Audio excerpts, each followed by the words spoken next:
latest na mga balita kung ano talaga ang naging nangyari dito kay Yusek Cabral dahil nga sa mga pangyayaring ito, Sen.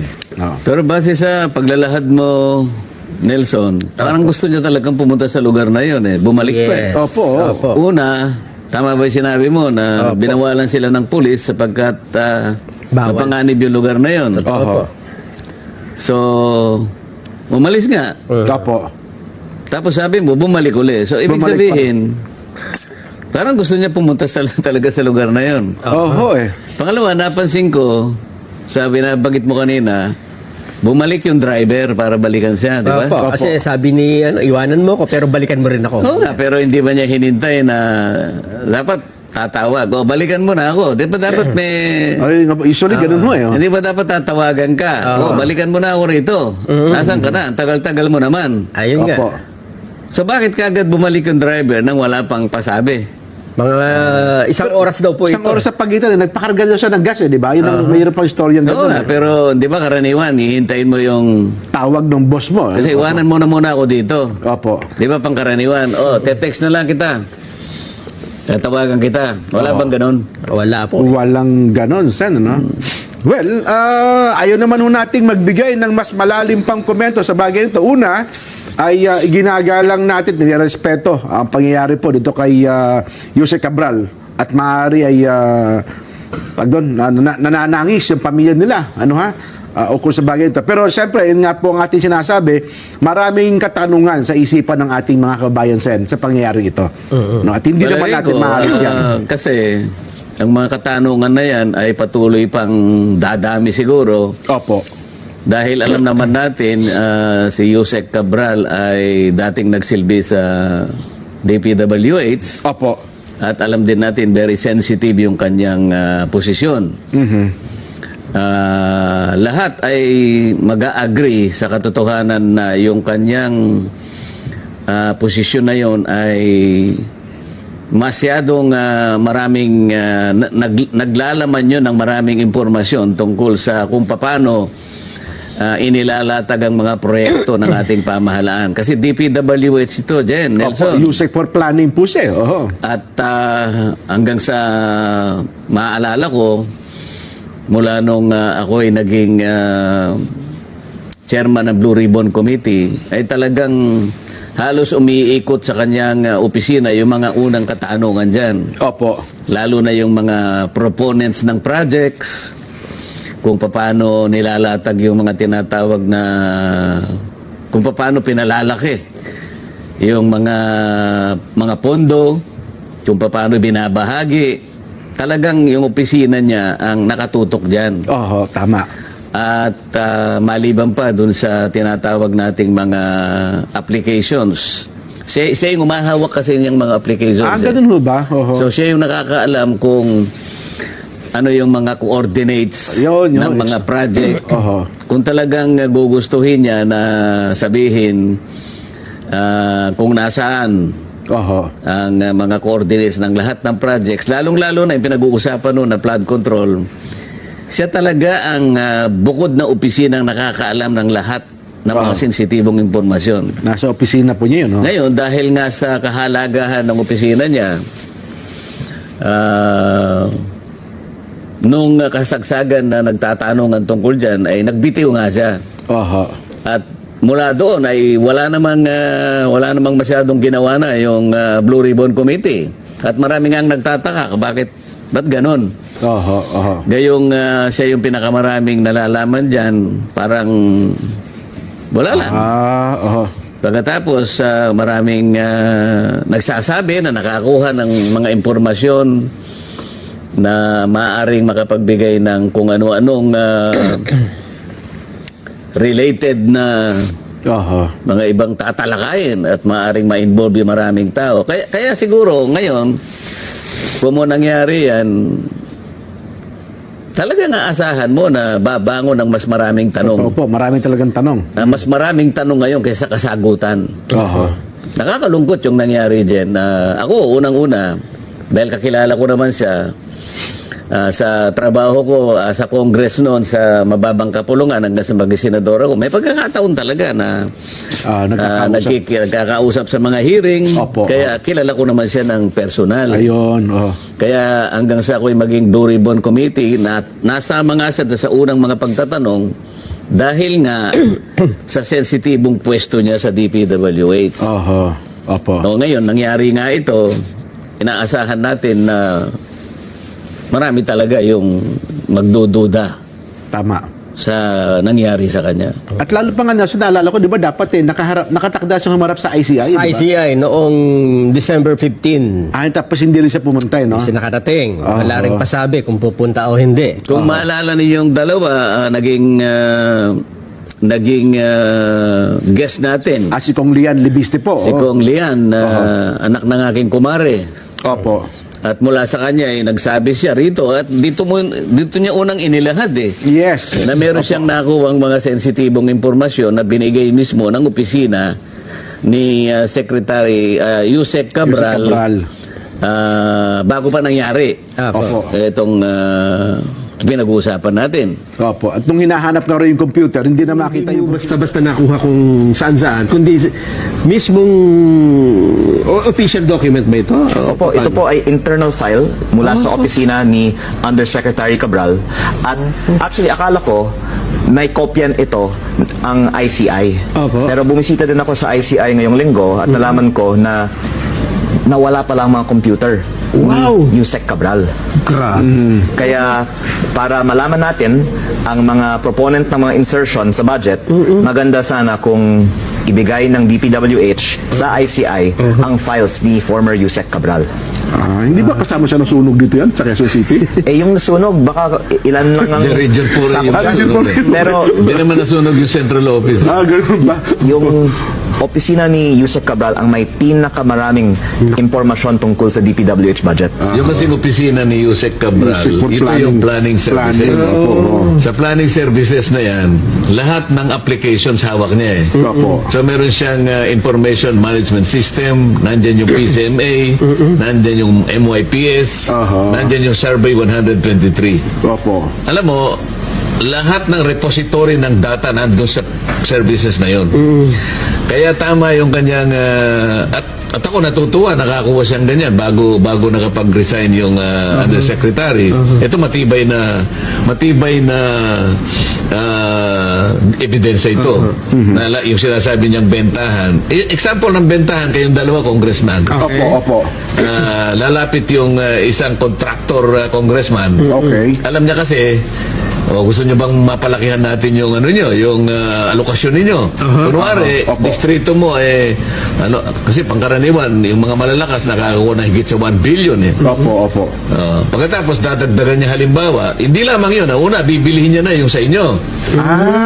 So okay. sabi niya, Congressman Jen, Opo.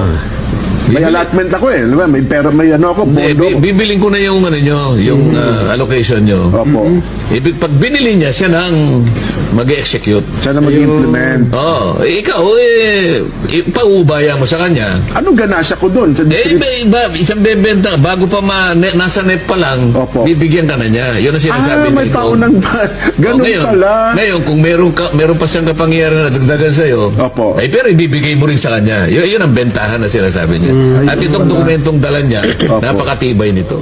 Ngayon, sinasabi mo kanina na may binanggit ang ombudsman na, ano sabi niya? Yung mga gadgets Pinapasecure. ay secure.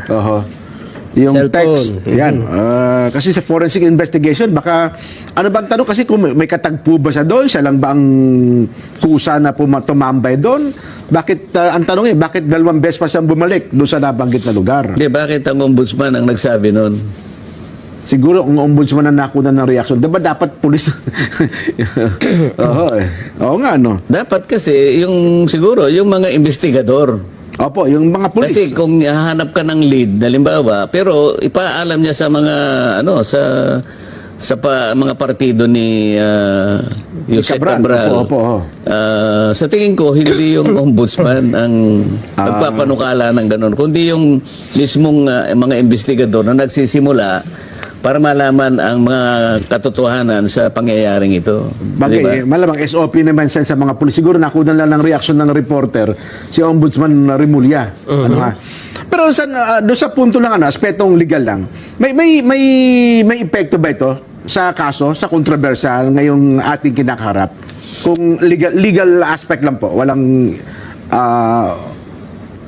kasi ang tanong nila ngayon, di ba, ano magiging epekto nito sa iskandalo ng flood control? Ang magiging maraming epekto sa tingin ko kasi nga yung sa dami ng mga impormasyon na dapat sana'y nailahad niya o naikwento niya, maaring yung iba ngayon ay hindi na makikita. Ayun. Di ba? Opo. Maaring tamaan naman ng mga impormasyon na yan ay medyo nagsasaya siguro.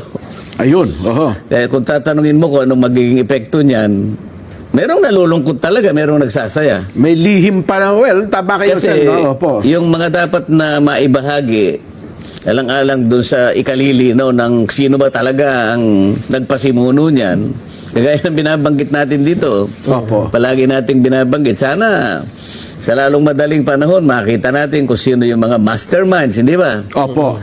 Ngayon, isa sa epekto, baka mahirapan kung paano may tuturo lahat yun, di ba? Aha. Dahil sa pagkawala Kung ni Jose tatanungin mo Cabral. ako, kasi simpleng-simple lang naman, mas maganda, maraming magkukwento, maraming mapagkukunan ng impormasyon, Opo. pero sa nangyaring ito, maaring mapigilan yung iba. Pero sa kasaysayan naman, kung minsan, meron tinatawag na yung twist of fate. Opo, oho. Sa ibang pagkakataon, bigla na lang lilitaw naman yung mga ibang... kasi mag-iiwan naman ng bakas lahat eh. Tsak po yun. Di ba? Oho. Hindi naman ni isang tao lang siguro nakakaalam sa kanyang opisina. Mga ganun. Well, anyway, ako naniniwala naman Sen sa makabagong kaparaanan ng investigasyon ngayon sa part ng Baguio PNP ng Cordillera. Tsak, magkakaroon ng malalimang investigasyon siguro, Sen. Ano talaga naging dahilan ng naging kamatayan nitong si Jose Cabral? Hindi lamang yung kamatayan niya mismo, kung hindi yung epekto ng pagkawala Ayan, niya. opo, Kasi oho. nga, nawala siya habang hindi pa ganap na natutukoy ang lahat ng dapat matukoy. Oho. Habang naglalaro pa sa isip ng mga mamayan natin, saan na ba patungo yung mga investigasyon na yan? Ayan. Bakit Opo. nangyari itong ganito? Oho. Di ba? Oo. Pero patataka ko na doon sa mga tama ba yung video footages, bakit binalot siya ng plastic? Parang yun? Parang foil? foil na hindi ko alam eh. Di ba? Ano kayang nangyari doon, no? Ipakita mo nga direct. Ayan, no? yan, no? Bakit siya kaya binalot ng foil, no? Paano nyo naman alam na foil Ayan yan? po, yung Ako, no? Yung ako hindi ko alam kung ano yan eh. Parang Baka yan naman talaga yung ginagawa SOP? ngayon eh. Para i-preserve po yung bangkay. Parang hindi naman... Well, parang ngayon lang ako nakakita ng gano'n. No? Na-accident, bumagsak eh. Yung body bag, ano? Oo, yung... Ano ba, body bag lang ba yun o...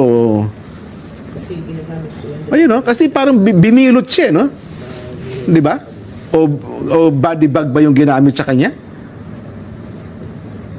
Well, anyway, no, nagtaka lang ako doon sa nakita nating yung paraan.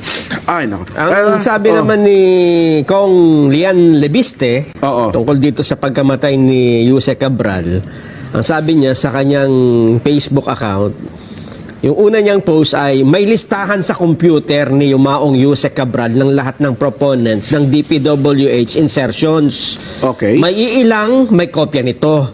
Kung lumabas lang ito, tapos na ang mga investigasyon. At sinundan niya after 7 hours, ang files ni Jose Cabral ay inaprubahan ng DPWH na ibigay sa akin noong September 4. Ipinakita ko ito sa ICI noong November 18 at 19 at sa Ombudsman noong November 26. May kopya rin ang DPWH nito. Pero mukhang sabi ng ICI, wala silang kopya nito eh, no? Nakita lang nila. Kaya nga humingi siya ng kopya kay Oo. Ano binabanggit mo, Nelson, na si mismong si Kong Lian ang nagbigay ng mga sinasabi mong pangalan ng proponents? Yung galing Yung nakuha doon po sa computer. Oo nga. Kay Jose. Dahil nakakuha si Kong Lian ng kopya noon, Opo. ibinigay niya sa ICI. Hindi po, ipinakita lang. Ay, Pinakita. pinakita. Nung humarap siya doon, pinakita At niya. nanghingi nga raw ng kopya. Kasi wala doon silang kopya pala noon. Noon pinakita niya, meron ba kayong kopya nito? Nagtataka nga sila, walang kopya. Oo. Oo. Pero binigyan sila ng kopya. Binigyan daw po, doon natin na-interview dito, Sen, binanggit niya, nagbigay siya ng kopya doon sa ICI.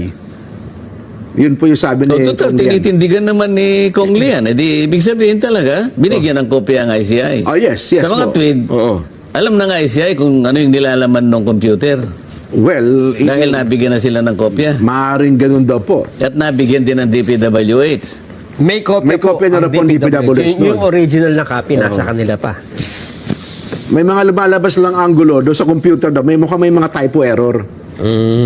Kaya, mahiwagang computer. Kaya nga, Kaya nung lang, mga- ang magiging problema kasi dyan, alam mo, kung pinag-uusapan natin ay usaping legal, Opo. sino magpapatunay niyan? Authenticate, ano. Yung authentication kasi ay bahagi ng pagbibigay ng probity sa isang nakakalap na ebidensya. Yes po. Oh. Kaya nga, pagka ikaw ay may-ari ng ganong kasulatan o anumang klaseng ebidensya, lalo na kung documentary evidence, Opo. authentication ang pinag-uusapan eh. Karaniwan, maaaring ang isang dokumento may pirma ka, Mm-mm. so ipipresenta ka sa harap ng korte at tatanungin ka, ikaw ba ang gumawa nito? Ayun. Oh.